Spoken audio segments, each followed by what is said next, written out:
Louvado seja nosso Senhor Jesus Cristo. Querido povo de Deus, homilia diária, segunda-feira, sexta semana do tempo pascal. Evangelho de São João, capítulo 15, versos 26 até o capítulo 16, versos 4a. Estamos agora praticamente às vésperas da festa de Pentecostes, isto mesmo.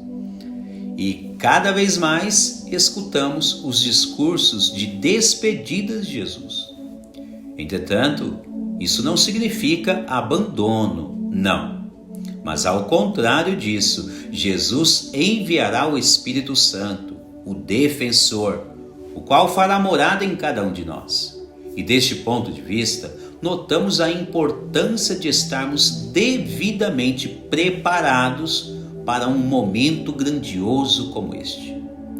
Uma das melhores formas, talvez, de preparar-se para esta grande festa de Pentecostes é aquela que sutilmente vemos despontar na primeira leitura de hoje. Reparem bem que Paulo, evangelizando de cidade em cidade, está sempre sendo conduzido pelo Espírito Santo. Este mesmo que Jesus está dizendo no Evangelho que fará morada em cada um de nós. Então percebam que a leitura deixa entrever que Paulo está procurando um lugar de oração, podendo significar uma sinagoga ou algo parecido, um local próprio para rezar também. Não importa se é este ou aquele local. O importante de observarmos aqui é que se trata de uma grande lição e um bom ensinamento para a nossa fé cristã. Paulo, sendo um grande apóstolo de nosso Senhor Jesus Cristo, mostra com uma atitude muito prática o quanto é importante ter momentos de oração em nossa vida diária. A oração sempre nos deixa conectados com as coisas do céu e diretamente com o próprio Jesus.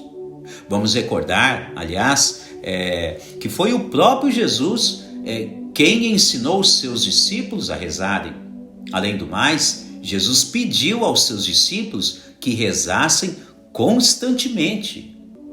Lembremos da parábola, por exemplo, do amigo inoportuno, que insistiu tanto ao seu vizinho a pedir uma porção de pão e pela insistência tal pessoa foi atendida. Confira esta parábola em Lucas 11, 5 a 13. Ou mesmo aquela outra parábola do juiz iníquo, que por tantos rogos de uma senhora ele a atendeu. Outra parábola em Lucas 18, versos 1 a 8. Ainda mais, o próprio Jesus rezou ao Pai pedindo a união de todos os seus discípulos. Uma citação de São João, capítulo 17. Em outra ocasião, Jesus também rezou por Simão Pedro. Disse a Simão Pedro que estava rezando ao Pai por ele. Enfim. Bom, aqui apenas alguns exemplos para incitar ainda mais e dizer que, de fato, a oração é um instrumento eficientíssimo, o qual Jesus deixou à disposição de toda a sua igreja.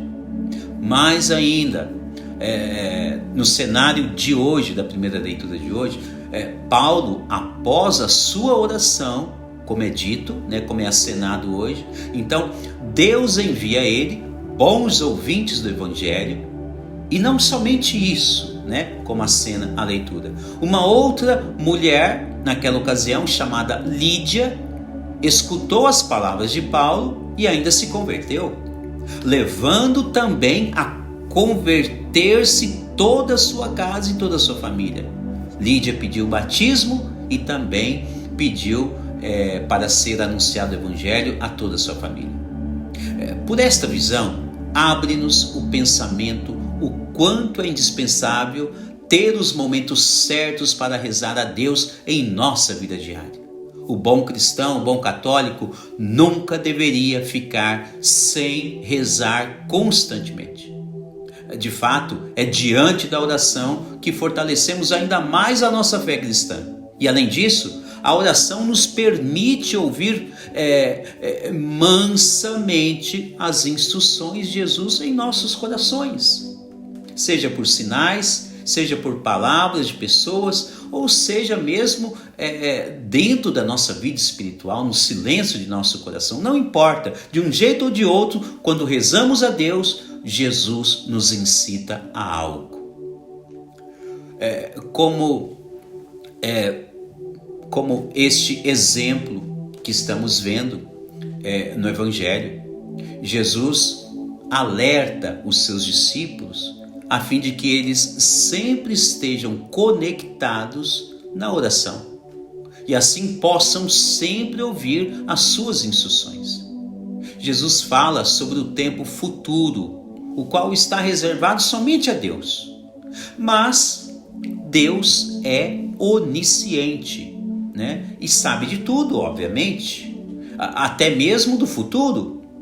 Resumindo, a oração nos conecta com as coisas do céu, converte os corações, como aconteceu hoje na primeira leitura em relação à oração de Paulo e aquela mulher, Lídia, e toda a sua casa.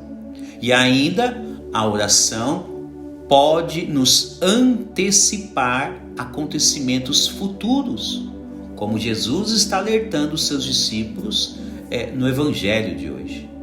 Então, saibamos criar para nós os nossos momentos de oração diariamente. Louvado seja nosso Senhor Jesus Cristo.